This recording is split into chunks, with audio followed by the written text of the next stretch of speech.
Hello everyone, welcome back to my YouTube channel.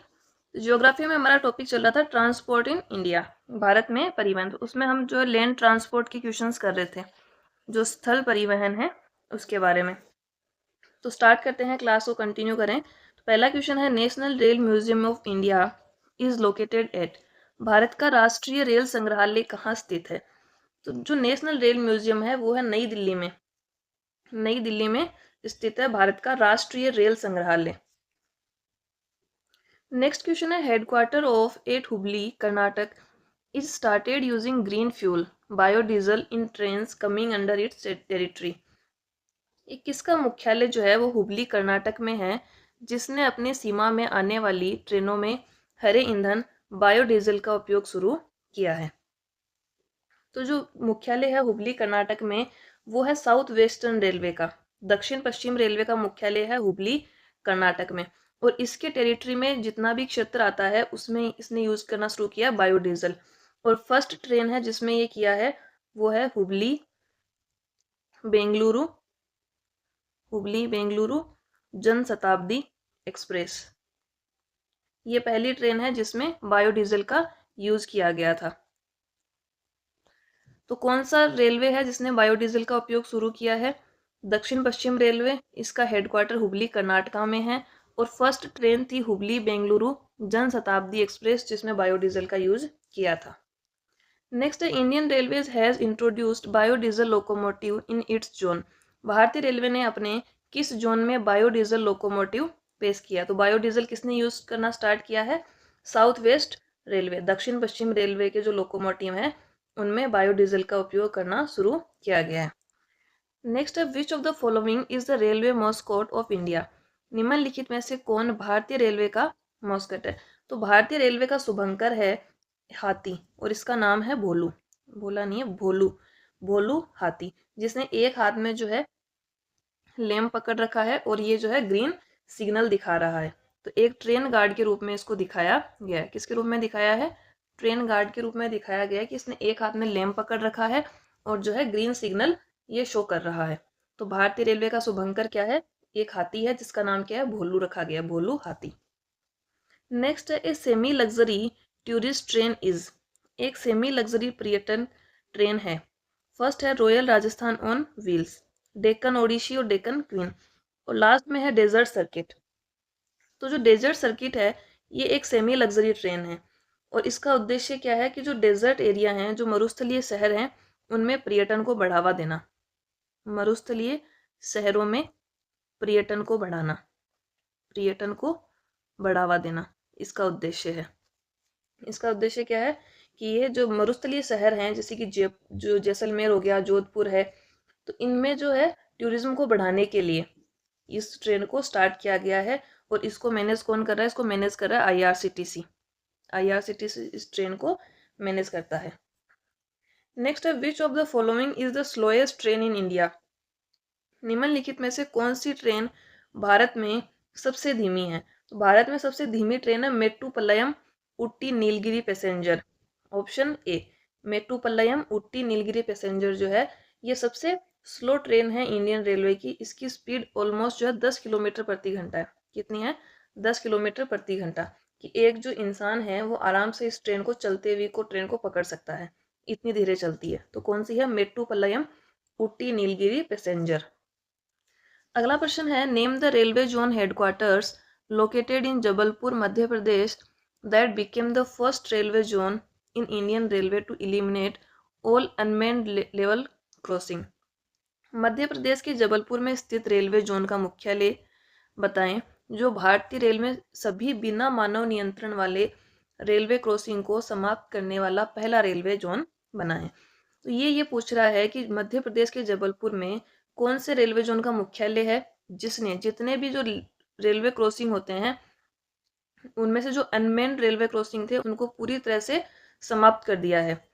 तो ये है पश्चिम मध्य रेलवे। वेस्ट सेंट्रल रेलवे का मुख्यालय है जबलपुर मध्य प्रदेश में, और इसने जितने भी जो रेलवे क्रॉसिंग होते हैं वहां पर सब जगह जो है अनमेन्ड लेवल क्रॉसिंग को हटाकर वहां पर क्या है, किसी व्यक्ति को अपॉइंट किया है। तो कौन सा हो जाएगा? Option B. नेक्स्ट है international tourist bureau facility of Indian railways is not available in. भारतीय रेलवे की अंतर्राष्ट्रीय पर्यटक ब्यूरो सुविधा कहाँ उपलब्ध नहीं है। जो इंटरनेशनल टूरिस्ट ब्यूरो फैसिलिटी है इंडियन रेलवे की, वो कौन कौन से सिटीज़ में है।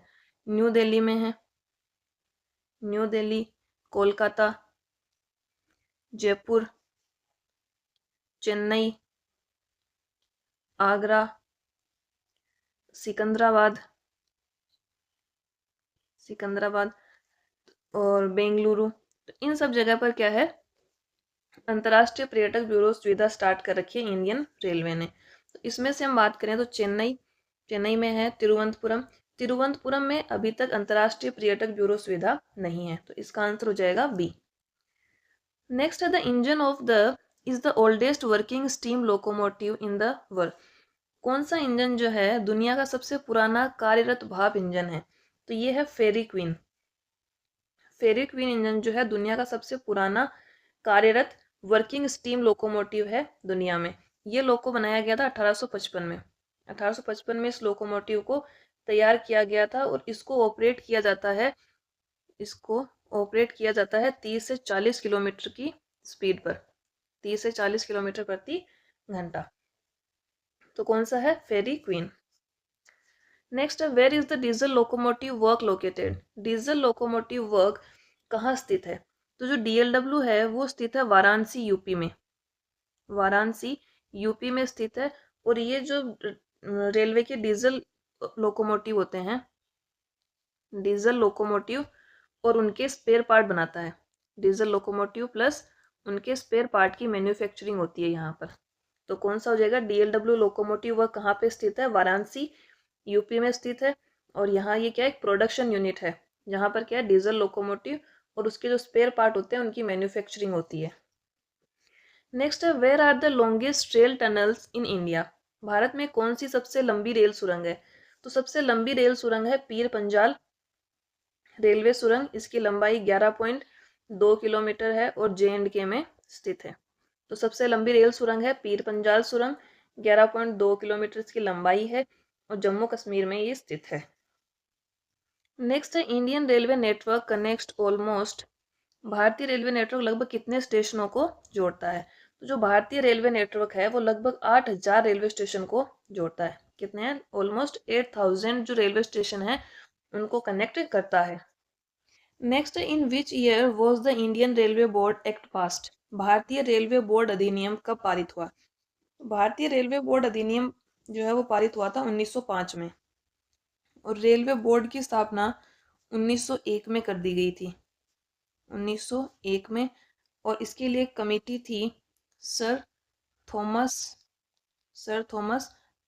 रॉबर्टसन कमेटी की सिफारिश पर जो है रेलवे बोर्ड की जो स्थापना कर दी गई थी 1901 में। तो भारतीय रेलवे बोर्ड अधिनियम पारित हुआ 1905 में। रेलवे बोर्ड की स्थापना 1901 में कर दी गई थी और कौन सी समिति की सिफारिश पर, सर थॉमस रॉबर्टसन समिति। नेक्स्ट है mission speed is associated with which project. Mission speed किस परियोजना से संबंधित है। पहला तो ये कि ये रेल ट्रैफिक से संबंधित है, रेल ट्रैफिक से संबंधित है। इसको 2016-17 में अनाउंस किया गया था। और इसका जो है एम क्या था, इसका एम ये है कि जो एवरेज स्पीड है फ्रेट ट्रेन्स और जो पैसेंजर ट्रेन है उनकी स्पीड को बढ़ाना, पैसेंजर ट्रेन की स्पीड को बढ़ाना इसका मुख्य उद्देश्य था। तो मिशन स्पीड किस परियोजना से संबंधित है, रेल यातायात से। कब अनाउंस किया गया था, 2016-17 में। और इसको अनाउंस करने का मुख्य उद्देश्य था कि जो हमारी मालगाड़ियां और जो पैसेंजर ट्रेन होती हैं उनकी एवरेज स्पीड को बढ़ाना। Next, which one of the following does not refer to zones of Indian railway. निम्नलिखित में से कौन भारतीय रेलवे के जोन को नहीं दर्शाता है। इसमें पहला ऑप्शन दे रखा है SECR, south east central railway. कौन सा है, साउथ ईस्ट सेंट्रल रेलवे। तो ये भारतीय रेलवे का एक जोन है, इसका हेडक्वार्टर बिलासपुर में है। इसका हेडक्वार्टर कहाँ है, बिलासपुर। सेकेंड है ECOR। ECOR है ईस्टर्न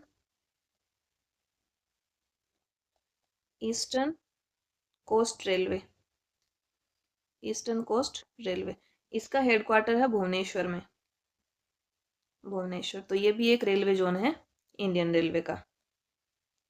नेक्स्ट है NER, north east railway, north eastern railway, और इसका हेडक्वार्टर है गोरखपुर में। कहाँ पे है?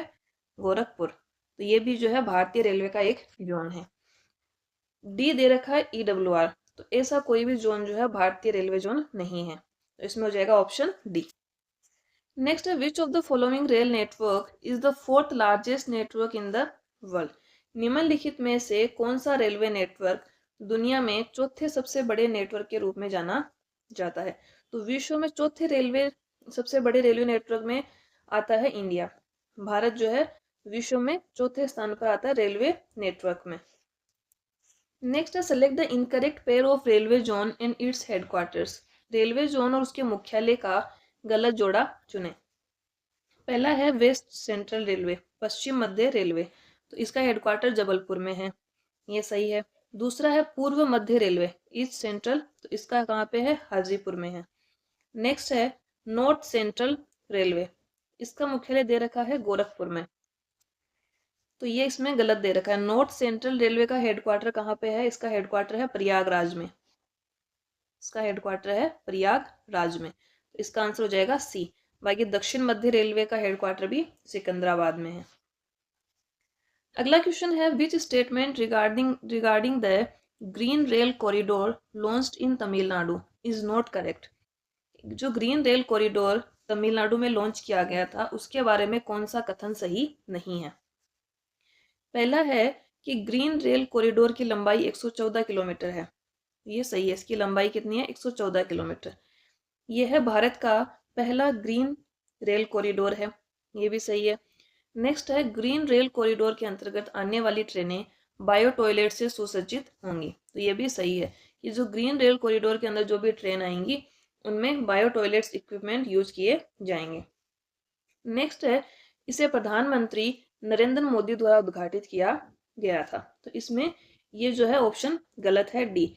इसको उस समय इनॉग्रेट किया गया था रेलवे मिनिस्टर सुरेश प्रभु के द्वारा, सुरेश प्रभु के द्वारा इसे जो है इनॉग्रेट किया गया था। तो इसमें कौन सा गलत है? डी ऑप्शन गलत है। तो ये यहाँ तक हमारे लैंड ट्रांसपोर्ट के क्वेश्चन हो गए। यहाँ से हमारे स्टार्ट होते हैं वाटर ट्रांसपोर्ट के, जो हमारे वाटरवेज हैं, जो पोर्ट्स हैं, उनके बारे में जो क्वेश्चन है वो हमारे आगे रहेंगे। तो इसमें फर्स्ट है which of the following ports is located on the western coast of India. निम्नलिखित में से कौन सा बंदरगाह भारत के पश्चिम तट पर है? पहला है एन्नौर, कौन सा है? एन्नौर बंदरगाह। एन्नौर बंदरगाह है तमिलनाडु में और ये पूर्वी तट पर है। तमिलनाडु में है तो कौन से तट पर होगा? पूर्वी तट पर।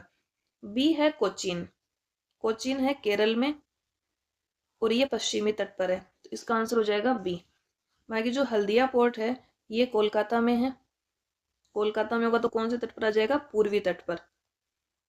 और जो पारादीप है ये है उड़ीसा में, उड़ीसा में है तो ये भी पूर्वी तट पर होगा। तो एन्नौर बंदरगाह तमिलनाडु में है, कोचीन केरल में है पश्चिमी तट पर, ये हमारे क्वेश्चन का आंसर हो गया। हल्दिया कोलकाता में है और पारादीप उड़ीसा में है। अगला क्वेश्चन है the national waterways number 1 on the Ganga river connects Allahabad with. Ganga नदी पर राष्ट्रीय जलमार्ग संख्या 1 इलाहाबाद को किससे जोड़ता है? जो गंगा नदी है उस पर कौन सा वाटरवे है? नेशनल वाटरवे 1, और ये इलाहाबाद को जोड़ता है हल्दिया से, इलाहाबाद को हल्दिया से जोड़ता है। नेक्स्ट है the Jawaharlal Nehru port is situated in which of the following cities. Jawaharlal Nehru port निम्नलिखित में से किस शहर में स्थित है? जवाहरलाल नेहरू पोर्ट स्थित है नावी मुंबई में। कहाँ पर स्थित है? नावी मुंबई, महाराष्ट्र में स्थित है जवाहरलाल नेहरू पोर्ट। नेक्स्ट है which of the following Indian sea ports is located in the far south compare to the others. निम्नलिखित में से कौन सा भारतीय समुद्र बंदरगाह है दूसरों की तुलना में सबसे दक्षिण में स्थित है? तो इसकी हम बात करेंगे सबसे दक्षिण में कौन सा है, तो हमारा फर्स्ट ऑप्शन है तूतीकोरिन। ये हमारा इंडिया का जो है तटीय क्षेत्र आ जाता है, यहाँ पर आ जाएगा गुजरात। सबसे पहला देखा है तूतीकोरिन, तो ये जो है यहाँ पर आता है लगभग तूतीकोरिन। उसके बाद दूसरा है चेन्नई, तो चेन्नई इसके ऊपर स्थित है। तीसरा है पारादीप, पारादीप आ जाता है यहाँ पर, पारादीप। चौथा दे रखा है मंगलूर, तो न्यू मंगलूर जो है लगभग यहाँ स्थित होगा। तो इनको हम कंपेयर करें तो सबसे दक्षिण में, सबसे साउथ में कौन सा है, तूतीकोरिन बंदरगाह। तो इसका आंसर हो जाएगा ऑप्शन ए। अगला क्वेश्चन है, which of the following ports lies on the east coast of India.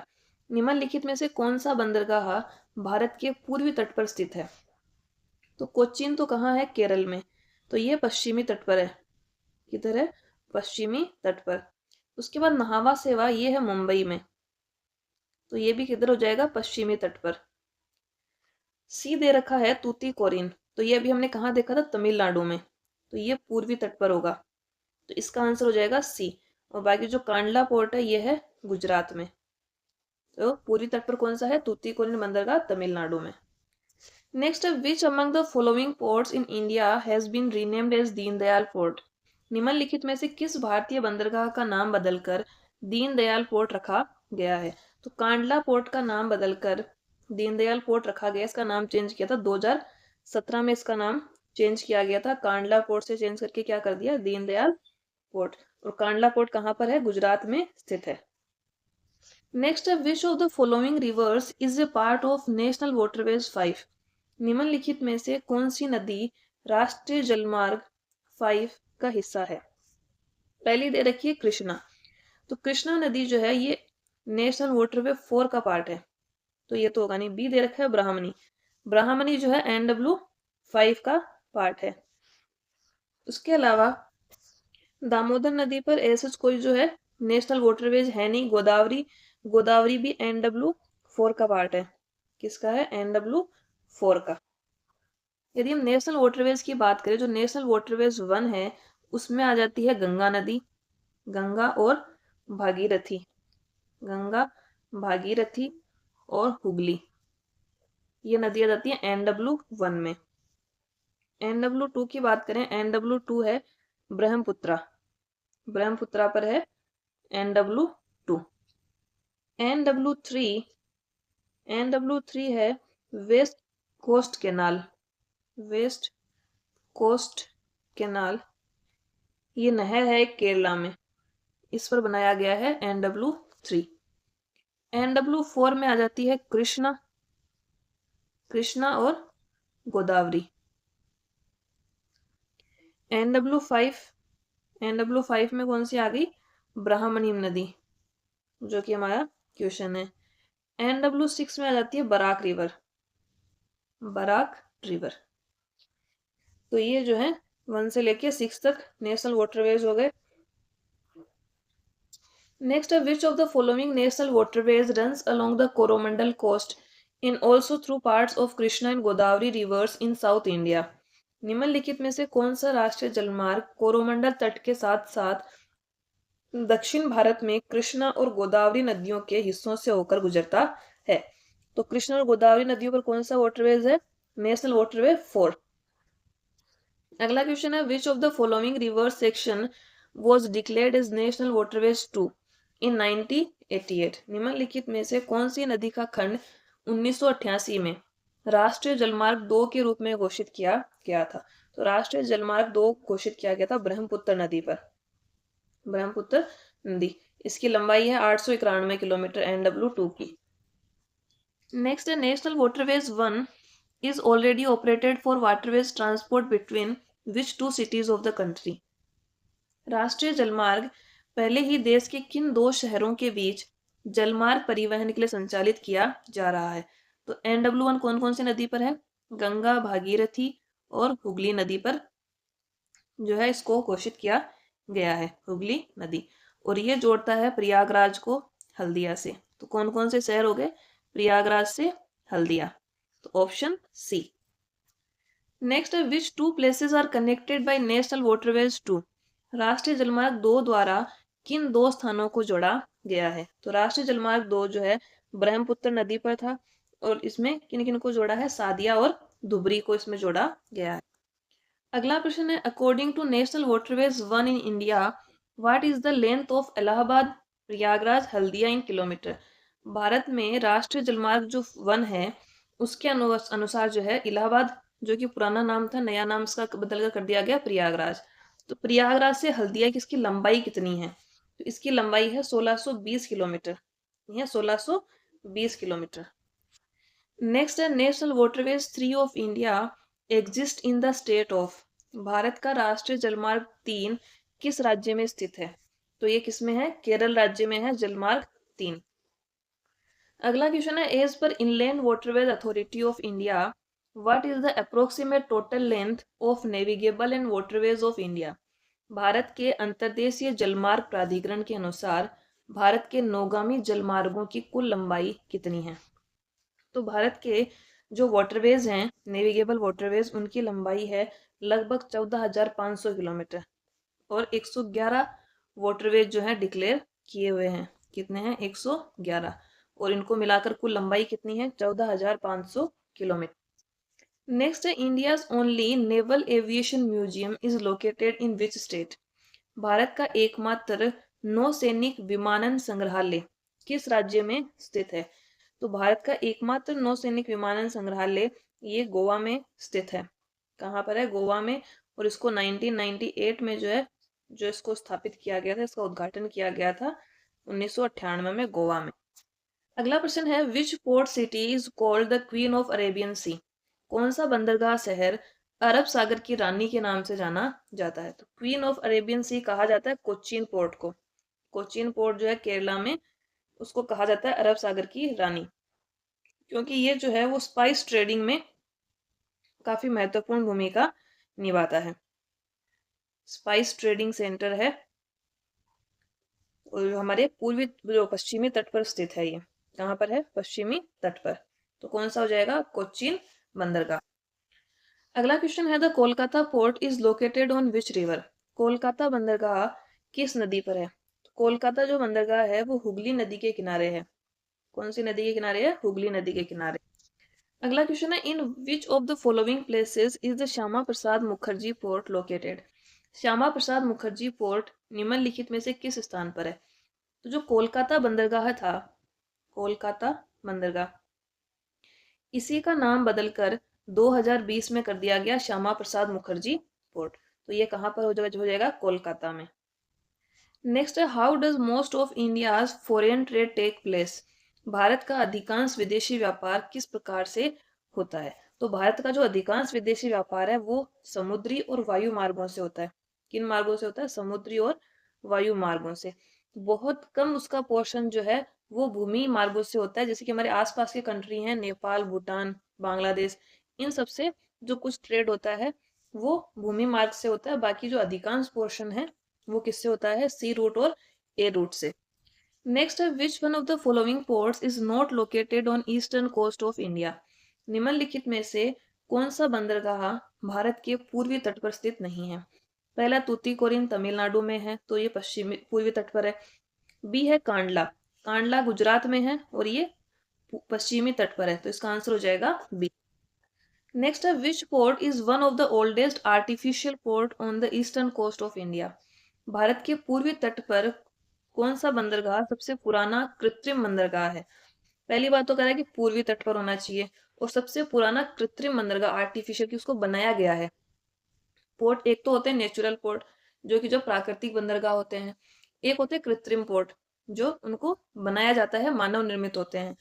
तो इसमें है चेन्नई पोर्ट, इसको बनाया गया था 1639 में। तो ये जो है सबसे पुराना कृत्रिम बंदरगाह है पूर्वी तट पर। तो कौन सा हो जाएगा, चेन्नई पोर्ट। नेक्स्ट है, where is INS Sardar Patel naval base located.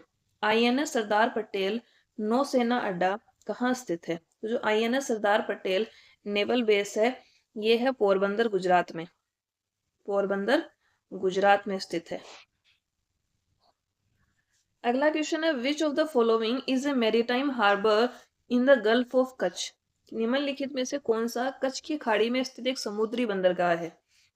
तो इसमें दे रखे हैं वेरावल, कांडला, दहेज और जाफराबाद। तो कांडला जो है कच्छ की खाड़ी में स्थित एक जो है समुद्री बंदरगाह है। कौन सा है? कांडला। कहाँ पर है? गुजरात में। नेक्स्ट है which of the following is the major world wide centre for ship breaking in India. निम्नलिखित में से भारत में जहाजों को तोड़ने का प्रमुख वैश्विक केंद्र कौन सा है? तो भारत में जहाजों को तोड़ने का यानी कि जो जहाज होते हैं जिनकी सर्विस सर्विस ईयर पूरा हो जाता है, जब उनको कंडम किया जाता है तो उनको कहाँ पर तोड़ा जाता है? तो वहां उनको तोड़ने का एक जो सेंटर है वो इंडिया में है, और वो भारत में है, गुजरात में। गुजरात में वो जगह पड़ती है अलांग। अलांग जगह पड़ती है गुजरात में। वहां पर जो है जहाजों को तोड़ने का एक सेंटर बनाया हुआ है। तो इसमें हो जाएगा option C.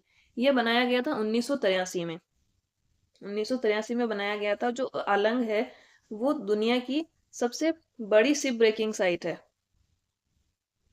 World's largest ship breaking site है। जहाजों को तोड़ने की जो केंद्र हैं उनमें सबसे बड़ा कौन सा है? आलंग, गुजरात वाला जो हमारा सेंटर है वो। तो ये हो जाएगा। कहाँ पर है? गुजरात में है। 1983 में इसको जो है स्थापित किया गया था। Next, establishment of the national technology centre for ports was recently laid in.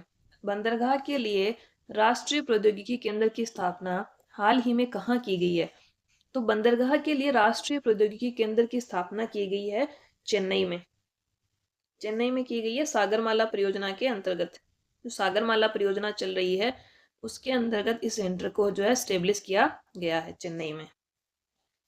Next, which of the following port is a riverine port. निम्नलिखित में से कौन सा बंदरगाह एक नदी स्थित बंदरगाह है? कि कौन सा बंदरगाह जो नदी के किनारे पर है? मोस्टली जो बंदरगाह होते हैं वो समुद्र के तट के पास में होते हैं। तो नदी पर स्थित इनमें से बंदरगाह है कोलकाता पोर्ट। और ये कौन सी नदी पर है? हुगली नदी पर है। हुगली नदी पर स्थित है। नेक्स्ट है is an inland river port serving the vast hinterland of the Ganga Brahmaputra basin. कि एक अंतर्देशीय नदी बंदरगाह है जो गंगा ब्रह्मपुत्र बेसिन के विशाल हिंटरलैंड की सेवा करता है। तो गंगा ब्रह्मपुत्र बेसिन में यानी कि हुगली नदी पर कौन सा बंदरगाह है? ये है कोलकाता बंदरगाह। इसका दूसरा नाम क्या है? श्यामा प्रसाद मुखर्जी पोर्ट भी है। नेक्स्ट है Hindustan shipyard limited is located in. Hindustan shipyard limited कहाँ स्थित है? हिंदुस्तान शिपयार्ड लिमिटेड है विशाखापट्टनम में। विशाखापट्टनम शहर में स्थित है। तो ये हो गया हमारा वाटर ट्रांसपोर्ट। इसके आगे है एयर ट्रांसपोर्ट, वायु परिवहन। तो इसमें पहला क्वेश्चन है which transport aircraft of the Indian air force is certified to fly on blended aviation fuel. भारतीय वायुसेना के किस परिवहन विमान को मिश्रित विमानन ईंधन पर उड़ने के लिए प्रमाणित किया गया है? तो इसका जो फ्यूल होता है, जो भी हमारे विमान होते हैं उसमें क्या है 10% बायोजेट फ्यूल मिलाकर जो है इसको उड़ान भरने की अनुमति दी गई है। ये है AN-32। कितना? 10% बायोजेट फ्यूल। ये जो मिश्रित करके इसको AN-32 को उड़ने के लिए प्रमाणित किया, सर्टिफाइड किया गया है। अगला प्रश्न है Netaji Subhash Chandra Bose international airport is situated in. Netaji Subhash Chandra Bose अंतरराष्ट्रीय हवाई अड्डा कहाँ स्थित है? तो नेताजी सुभाष चंद्र बोस इंटरनेशनल एयरपोर्ट जो है ये है कोलकाता वेस्ट बंगाल में। कहाँ पर स्थित है? कोलकाता वेस्ट बंगाल। नेक्स्ट है name the Indian state which has 4 international airports. कौन सा भारतीय राज्य है जिसमें 4 अंतरराष्ट्रीय हवाई अड्डे हैं? पहला ऑप्शन है केरल। तो केरल में एक तो है त्रिवेंद्रम, त्रिवेंद्रम इंटरनेशनल एयरपोर्ट है। एक है कोचीन, कोचीन इंटरनेशनल एयरपोर्ट। एक है कन्नूर, कन्नूर अंतरराष्ट्रीय हवाई अड्डा। और एक है केलीकट। कौन सा है? केलीकट अंतरराष्ट्रीय हवाई अड्डा। तो केरल में कितने हैं? 4 इंटरनेशनल एयरपोर्ट हैं। कौन कौन से हैं? त्रिवेंद्रम, कोचीन, कन्नूर और केलीकट। नेक्स्ट है which of these public sector companies provide helicopter service to tourist for use in hilly areas. इनमें से कौन सी सार्वजनिक क्षेत्र की कंपनी पर्यटकों के लिए पहाड़ी इलाकों में हेलीकॉप्टर सेवा प्रदान करती है? पहली है ग्लोबल वेक्टर हेलीकॉप्टर। दूसरा दे रखा है हिंदुस्तान एरोनॉटिक्स लिमिटेड। थर्ड है एयर इंडिया। फोर्थ है पवन हंस लिमिटेड। तो जो पवन हंस लिमिटेड है वो पहाड़ी इलाकों में टूरिज्म के लिए हेलीकॉप्टर सेवा उपलब्ध करवाती है। कौन सी है? पवन हंस लिमिटेड। नेक्स्ट है which of the following is responsible for providing safe efficient air traffic and aeronautical communication services in the Indian air space. निम्नलिखित में से कौन भारतीय वायु क्षेत्र में सुरक्षित कुशल हवाई यातायात और एरोनॉटिकल संचार सेवाएं प्रदान करने के लिए जिम्मेदार है। तो भारत का जो वायु क्षेत्र है उसमें सेफ और एफिशिएंट एयर ट्रैफिक बनाए रखने के लिए इसकी जिम्मेदारी दी गई है एयरपोर्ट अथॉरिटी ऑफ इंडिया को। किसको दिया? Airport authority of India. Option C. इसका हेडक्वार्टर है नई दिल्ली में। एयरपोर्ट अथॉरिटी ऑफ इंडिया का हेडक्वार्टर कहाँ है? नई दिल्ली में है और इसको 1995 में स्थापित किया गया था। नेक्स्ट है the international airport of which Indian city is named after doctor B R Ambedkar. किस भारतीय शहर के अंतर्राष्ट्रीय हवाई अड्डे का नाम डॉक्टर बी आर अम्बेडकर के नाम पर रखा गया है? तो इनका जो है ये रखा गया है नागपुर। जो नागपुर इंटरनेशनल एयरपोर्ट था इसका नाम कर दिया है बाबा साहेब अंबेडकर अंतर्राष्ट्रीय हवाई अड्डा। अंबेडकर अंतर्राष्ट्रीय हवाई अड्डा। तो क्या नाम कर दिया है इसका? बाबा साहेब अंबेडकर अंतर्राष्ट्रीय इंटरनेशनल एयरपोर्ट। नागपुर अंतर्राष्ट्रीय हवाई अड्डा का नाम बदलकर डॉक्टर बी आर अम्बेडकर के नाम पर रखा गया। नेक्स्ट है at which cities airport can one find the statue of Lal Bahadur Shastri. किस शहर के हवाई अड्डे पर लाल बहादुर शास्त्री की मूर्ति मिलती है? तो जो लाल बहादुर शास्त्री अंतर्राष्ट्रीय हवाई अड्डा है, कौन सा? लाल बहादुर शास्त्री हवाई अड्डा, इसके बाहर हमें मूर्ति मिलती है लाल बहादुर शास्त्री की और ये स्थित है वाराणसी में। वाराणसी में है। तो इसका आंसर हो जाएगा ऑप्शन ए। नेक्स्ट है which Indian airport is the world's first fully solar powered airport. इनमें से कौन सा जो हवाई अड्डा है वो दुनिया का पहला पूरी तरह से सोलर पावर पर चलने वाला हवाई अड्डा बना है? तो पूरी तरह से सौर ऊर्जा द्वारा संचालित होने वाला एयरपोर्ट बना है कोच्चिन इंटरनेशनल एयरपोर्ट। कौन सा है? कोच्चिन इंटरनेशनल एयरपोर्ट, केरला में। नेक्स्ट है the air India logo consist of. Air India का लोगो किससे बना है? तो एयर इंडिया के लोगो में एक तो बना हुआ है हंस और एक उसमें कोणार्क का पहिया बना हुआ है। तो क्या है? एक तो उसमें उड़ता हुआ हंस है और उसके अंदर क्या है? कोणार्क का पहिया बना हुआ है। ये एयर इंडिया का लोगो है। नेक्स्ट है where is Devi Ahilyabai Holkar airport is situated. Devi Ahilyabai Holkar हवाई अड्डा कहाँ स्थित है? तो जो देवी अहिल्याबाई होलकर हवाई अड्डा है यह है इंदौर एमपी में। इंदौर एमपी में स्थित है। नेक्स्ट है where is Shri Guru Ramdas ji international airport. Shri गुरु रामदास जी अंतर्राष्ट्रीय हवाई अड्डा कहाँ है? तो जो श्री गुरु रामदास जी थे ये सिखों के चौथे गुरु थे। चौथे गुरु थे। चौथे सिख गुरु थे और इन्होंने अमृतसर जो है शहर बसाया था। जो अमृतसर सिटी है उसके फाउंडर माने जाते हैं गुरु रामदास जी। तो कौन सा हो जाएगा? जो अमृतसर इंटरनेशनल एयरपोर्ट है उसी का नाम है गुरु रामदास जी इंटरनेशनल एयरपोर्ट। तो ये अमृतसर में स्थित है। गुरु रामदास जी सिखों के चौथे गुरु थे और अमृतसर शहर के फाउंडर भी थे। Next where is the Indira Gandhi international airport located. Indira Gandhi अंतर्राष्ट्रीय हवाई अड्डा कहाँ स्थित है? अंतर्राष्ट्रीय इंदिरा गांधी अंतर्राष्ट्रीय हवाई अड्डा है दिल्ली में। दिल्ली में स्थित है और ये भारत का सबसे व्यस्ततम एयरपोर्ट है। भारत का सबसे व्यस्ततम एयरपोर्ट कौन सा है? Indira Gandhi international airport. Next where is Lokpriya Gopinath Bordoloi international airport located. Lokpriya Gopinath Bordoloi अंतर्राष्ट्रीय हवाई अड्डा कहाँ स्थित है? तो जो गोपीनाथ बोरदोलोई थे एक स्वतंत्रता सेनानी थे, फ्रीडम फाइटर थे और आसाम के पहले सीएम भी थे, plus first CM of Assam. Assam के पहले सीएम भी कौन रहे थे? गोपीनाथ बोरदोलोई। तो ये कहाँ पर स्थित है? ये स्थित है गुवाहाटी आसाम में। गुवाहाटी आसाम में स्थित है Gopinath Bordoloi international airport. Next है Vistara airline is a joint venture between which international airlines and Tata sons. Vistara airline Tata sons और किस अंतर्राष्ट्रीय एयरलाइन के बीच एक संयुक्त उपक्रम है?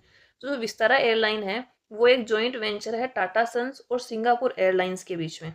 किस किस के बीच में है? टाटा सन्स और सिंगापुर एयरलाइंस। और 2013 में जो विस्तारा एयरलाइन है उसको स्टार्ट किया गया था। कब किया गया है? 2013 में। Next, which Indian airport has become the busiest single runway airport in the world? कौन सा भारतीय हवाई अड्डा दुनिया का सबसे व्यस्त एकल रनवे हवाई अड्डा बन गया है? तो सबसे व्यस्त एकल रनवे हवाई अड्डा है भारत का छत्रपति शिवाजी महाराज इंटरनेशनल एयरपोर्ट। कौन सा है? छत्रपति शिवाजी महाराज अंतरराष्ट्रीय हवाई अड्डा। Next has become the first foreign airline to launch air transport facility from Srinagar in J and K. किसने जम्मू और कश्मीर के श्रीनगर से हवाई परिवहन सुविधा शुरू करने वाली पहली विदेशी एयरलाइन बन गई है? तो ये है एयर एशिया। एयर एशिया पहली फॉरेन एयरलाइन है जिसने श्रीनगर से जो है हवाई परिवहन की सुविधा लॉन्च की है। कौन सी है? एयर एशिया है, एयर इंडिया नहीं है। कौन सी है? Air Asia. नेक्स्ट है, if you land at Jolly Grant airport then you are in. कि यदि आप जोली ग्रांट हवाई अड्डे पर उतरते हैं तो आप कहाँ पर हैं? इसका मतलब ये है कि जोली ग्रांट हवाई अड्डा कहाँ पर है? जहाँ पर जोली ग्रांट एयरपोर्ट होगा वहीं पर आप लैंड करेंगे। तो जो जोली ग्रांट एयरपोर्ट है ये है उत्तराखंड में, देहरादून उत्तराखंड में है। नेक्स्ट है, if you land at Veer Savarkar airport then you are in. यदि आप वीर सावरकर हवाई अड्डे पर उतरते हैं तो आप किसमें? तो वीर सावरकर हवाई अड्डा है पोर्ट ब्लेयर में। पोर्ट ब्लेयर अंडमान निकोबार में। तो इसमें हो जाएगा ऑप्शन सी।